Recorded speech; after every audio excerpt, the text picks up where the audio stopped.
বাজার থেকে আপনার পরিশ্রমের টাকায় কেমিক্যাল যুক্ত এবং বীজ দিয়ে শুকানো শুটকি আর কতদিন খাবেন?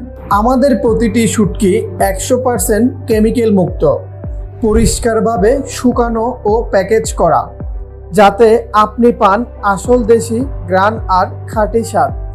4 ধরনের সুস্বাদু শুটকি মিলিয়ে তৈরি হয়েছে অনন্যা শুটকি কম্বো প্যাকেজ। এই প্যাকেজে থাকছে ছুরি শুটকির মাঝারি সাইজের 250 গ্রাম, লইট্টা শুটকি প্রিমিয়াম সাইজের থাকবে 250 গ্রাম, চিংড়ি শুটকি থাকবে 100 গ্রাম, বড় সাইজের মলা শুটকি থাকবে 200 গ্রাম। তাই দেরি না করে এক্ষুনি অর্ডার করুন। ডেলিভারি ম্যান আপনার হাতে শুটকি পৌঁছে দেওয়ার পর অনুগ্রহ করে প্যাকেট খুলে শুটকির মান যাচাই করুন, দেখুন গ্রান ও গুণে খাঁটি কিনা। আপনি সন্তুষ্ট হলে তবে ডেলিভারি ম্যানকে টাকা পেমেন্ট করুন।